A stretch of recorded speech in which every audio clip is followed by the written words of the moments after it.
12 months ago, Marcus Thompson walked out of a fast food restaurant with $1.6 million in his future. Today, he's walking back in. Same uniform, same counter, same fryer grease soaked into his skin. This is the story of how a 22-year-old turned a lottery jackpot into nothing, and what he finally understood when he had to ask for his old job back. But to understand how Marcus lost everything, you need to understand where he started. It was a Tuesday. Lunch rush. His feet hurt. His manager was yelling something about drive-through times. Marcus had worked 45 hours that week, same as every week. Shift supervisor, $1.50 extra an hour for twice the headaches. $2,100 a month after taxes. Rent, utilities, phone, bus, groceries, $200 to his mom.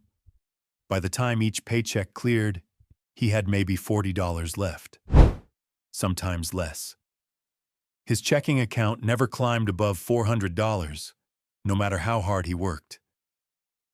Nobody had ever taught him different, and in his back pocket sat a $2 lottery ticket he'd bought on a whim during his break. 3 days later, Marcus was refilling napkin dispensers when his co-worker Darnell pulled up the winning numbers on his phone. "Yo, check your ticket," Darnell said, half joking. "Somebody in Kentucky just hit." Marcus pulled the crumpled slip from his pocket. He didn't really believe it. He never believed it. But he looked anyway. The first number matched, then the second, then all six. He read them again, then a third time. That's right! His hands started shaking. The next few hours were a blur, screaming in the break room, hugging people he barely talked to, his manager staring at him like he'd grown a second head. The jackpot was $2.7 million. After the lump sum and taxes, Marcus would take home roughly $1.6 million. $1.6 million. He quit on the spot. Didn't even take off his apron, just handed it to Darnell and walked out into the parking lot, blinking in the sunlight like a man released from a long sentence. For the first time in his life, Marcus Thompson believed he'd never have to worry about money again. Here's what nobody tells you about sudden money. It doesn't come with instructions. About 70% of lottery winners go broke within a few years. Not because they're stupid, not because they're greedy, because money without knowledge just burns. Michael Carroll, a lottery winner from the UK, lost nearly £10 million the same way. Went from collecting garbage to millionaire to collecting garbage again. When asked about it later, he said he was happier once it was gone. Marcus would eventually understand what he meant.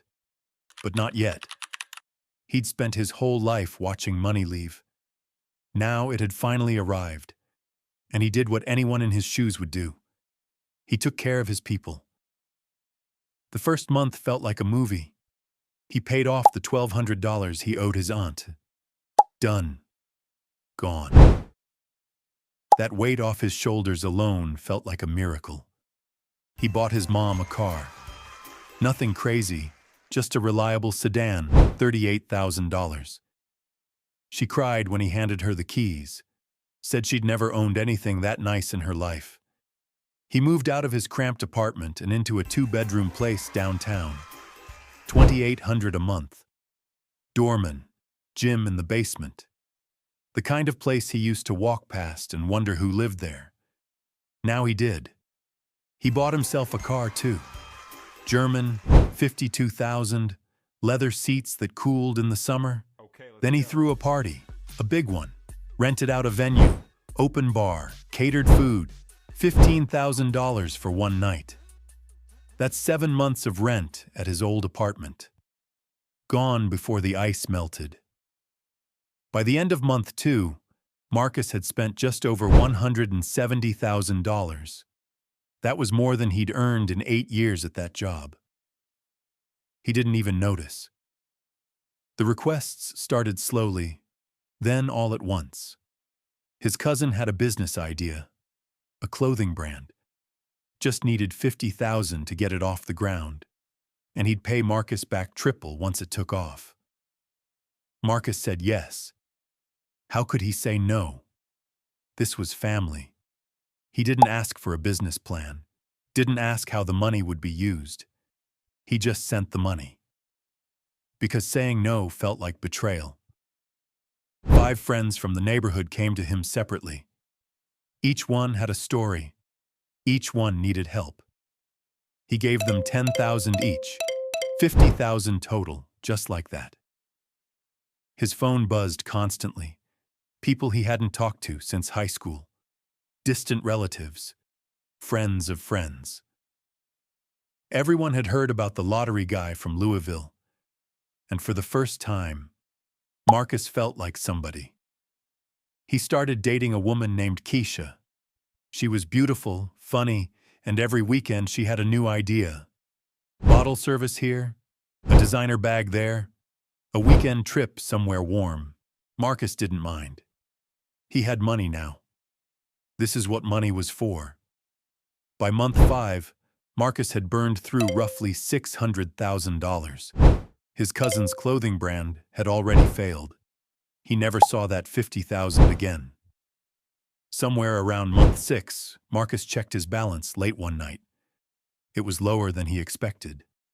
Not scary, just uncomfortable.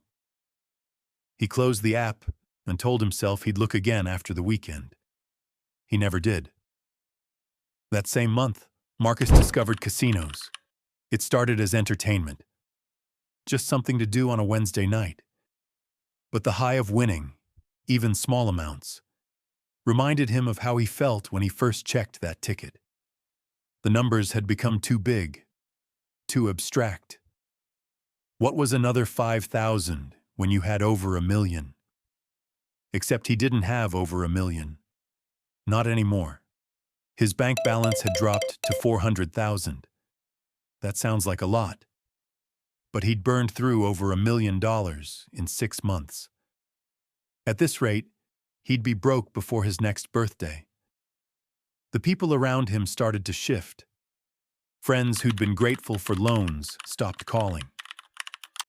Keisha got quieter when he suggested staying in instead of going out. His mom asked if everything was okay, and he lied and said yes. Money doesn't just reveal who others are. It reveals who you are. And Marcus, underneath all the generosity, was terrified. Terrified of going back to that counter. Terrified of being nobody again. So he kept spending. Because stopping meant admitting the dream was ending. Month 9 broke him. His landlord sent a notice. He was 2 months behind on rent. The $2,800 a month that felt like nothing when he had $1 million felt impossible now. He sold the car. Took a 40% loss. It barely covered what he owed. His cousin asked for another loan. Marcus said no for the first time, and his cousin called him selfish. Said he'd changed. Keisha left. No argument, no goodbye.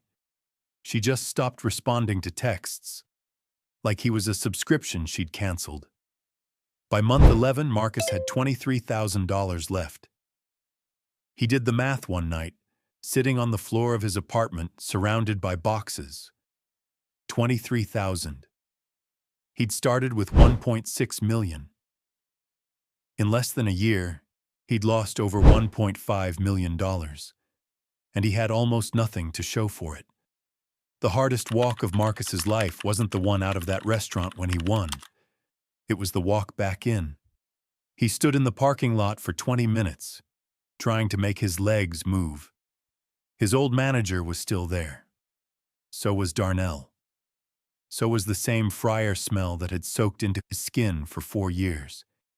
He asked for his job back, said he'd take any shifts. His manager looked at him for a long moment, then handed him an apron. Same color, same logo, same everything. The first week was the worst. A regular customer recognized him. Middle-aged guy came in every Thursday for the same order. "Wait," the man said, tilting his head. "Weren't you the lottery guy?" Marcus felt his face go hot. His throat tightened. "Yeah," he said. "That was me."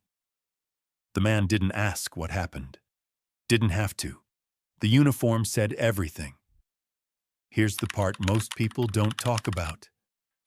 The shame of losing money isn't just about the money. It's about the story you told yourself, the future you imagined, the person you thought you'd become. Marcus had believed, really believed, that money would fix everything. That once you had it, the hard part was over. But money doesn't solve money problems. It exposes them. Without knowledge, without systems, without understanding, more money just means faster destruction. The rebuild didn't look like a movie montage. It looked like sitting in the break room during lunch, earbuds in, watching videos on his phone while other people scrolled social media. Creators explaining things like compound interest and the difference between assets and liabilities. Stuff he should have learned in school but never did. At first, it felt embarrassing. A 23-year-old learning what a savings account actually does. But the more he watched, the more he realized. This wasn't remedial. This was just new, and new things take time. It looked like opening a savings account for the first time, setting up an automatic transfer of $50 per paycheck. Not because $50 would make him rich, but because the habit mattered more than the amount. Every Friday, he wrote down 3 numbers: what he earned, what he spent, and what he kept. No apps, no categories, just honesty. It looked like admitting to his brother, his mom, his friends, everyone who'd watched him rise and fall, that he'd messed up, that he'd had everything and burned through it because he didn't know what he didn't know. And then something unexpected happened. Younger co-workers started asking questions. Kids just starting out, 18 or 19, working the same job he'd worked at their age. One of them asked him straight up, "What would you do different?" Marcus didn't hesitate. "I'd learn how money works before I got any." He started telling them, not because he had all the answers, but because he had a story. And that story might save someone else from learning the same lesson the expensive way. 2 years later, Marcus still works at that restaurant, not because he has to anymore. He saved more in 2 years than he did in his entire life before the win. He got promoted again. He's studying for a business degree online, 1 class at a time. He still doesn't have $1 million. Probably never will again. But he has something that money couldn't buy, and losing it couldn't take away. He understands now. There's a quote Marcus keeps taped to his bathroom mirror. He wrote it himself on a sticky note the night he hit bottom. "You don't rise to the level of your income. You fall to whatever you never learned." And every morning, before he puts on the uniform and heads back to that counter, he reads it once. Just to remember. If you've ever felt like you're behind with money, like everyone else figured it out except you, you're not alone. Most people were never taught. They were just expected to know. But money skills are skills. They can be learned, at any age, from any starting point. No matter how many mistakes came before. You don't need to win the lottery to change your life. You just need to start. And if this story made you think about your own money habits, good or bad, hit the subscribe button and drop a comment. Not because we're chasing engagement, because the comment section on this channel is full of people who've been exactly where you are.